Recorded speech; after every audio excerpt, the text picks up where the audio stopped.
ಈಗ ಸಾಯಂಕಾಲ ಹೊತ್ತು ಒಂದು 500 ಜನ ಹುಡುಗರು ಬಂದಿದ್ರು. ಅವ್ರೇನೋ ಮಾತಾಡ್ತಿದ್ರು.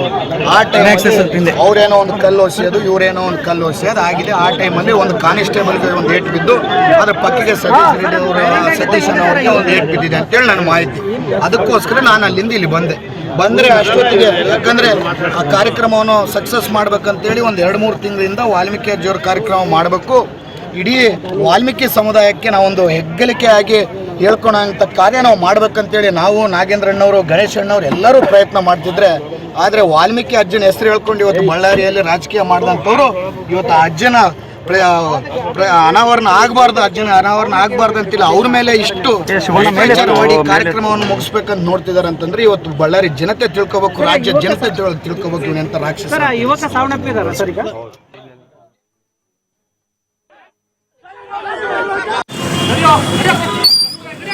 ಇನ್ನು ದೃಶ್ಯಾವಳಿಯಲ್ಲಿ ನೋಡ್ತಾ ಇದ್ದೀರಿ, ಭರತ್ ರೆಡ್ಡಿ ಅವರ ಮಾತುಗಳನ್ನು ಕೂಡ ಕೇಳಿಸ್ಕೊಳ್ತಾ ಇದ್ರಿ.